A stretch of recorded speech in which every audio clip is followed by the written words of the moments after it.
Good evening বন্ধুরা,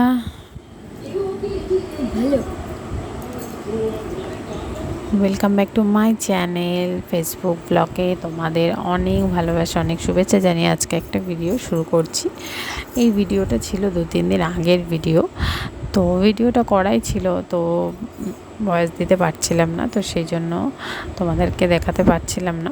তো দেখো, এখন হয়ে গেছে সন্ধে। তো ছেলের জন্যই দুধটা নেওয়া হয়। তো ছেলে রোজ রোজ দুধ খেতে বিরক্ত হয়ে গেছে, তো বলছে যে কি খাবো মা। আমি বলছি তাহলে কি খাবি বল। তো বললাম যে, তো এখানে ছিল 500 গ্রাম মতো দুধ। তো ছেলে দুধ খাবে না, তো আমি অনেক রকম অপশান দিলাম যেগুলো দুধ দিয়ে আর কি খাওয়া যায়। বললাম দুধ দিয়ে সুজি করে দেবো, সেটাও খাবে না। দুধ দিয়ে বিস্কুট খাবে না, কফি আজকে খাবে না। তো বললাম ঠিক আছে, তাহলে একটু পায়েস করে দিই, ঝটপট করে দেবো। তা বলছে পায়েস করতে তো অনেক টাইম লাগবে। বললাম না, একদমই 15 থেকে 20 মিনিট, খুব বেশি হলেও। তো দেখো, একদম 15-20 মিনিটের মধ্যেই কিন্তু আমি গোবিন্দভোগ চাল নিয়েছিলাম, সেটা একটু জলের মধ্যে, অল্প জলে, একদম যাতে চালটা হয়ে যাবে, জলটা শুকিয়ে যাবে, সেইটুকুনি জল দিয়ে বসিয়ে দিয়েছিলাম। তো তারপরে দেখো তোমরা, জলটা কিন্তু শুকিয়ে গেছে, আর একটা এলাচ আমি থেতো করে দিয়ে দিয়েছিলাম।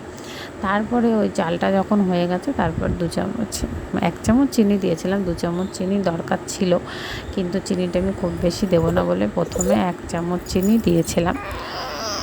তারপরে আমি 500 দুধের মধ্যে 1 বাটি মতো, ছোটো বাটির 1 বাটি, এক পর একটু কম হবে হয়তো, ততটুকুনি দুধ নিয়ে কিন্তু চালটার মধ্যে দিয়ে দিলাম। দেখো, চিনি দিয়ে দিয়েছি, এলাচ দিয়ে দিয়েছি, আর চালটার মধ্যে দুধটা দিয়ে দিয়েছি। আর এইবার একটু ভালো করে জাল দেবো দুধটা। গ্যাসটা বাড়িয়েই টকবক করে ফুটবে, তাহলে চিনিটাও জাল হবে, দুধটাও জাল হবে। খেতে কিন্তু এই পায়েসটা আমার কাছে ভীষণ ভালো লাগে, ভীষণ।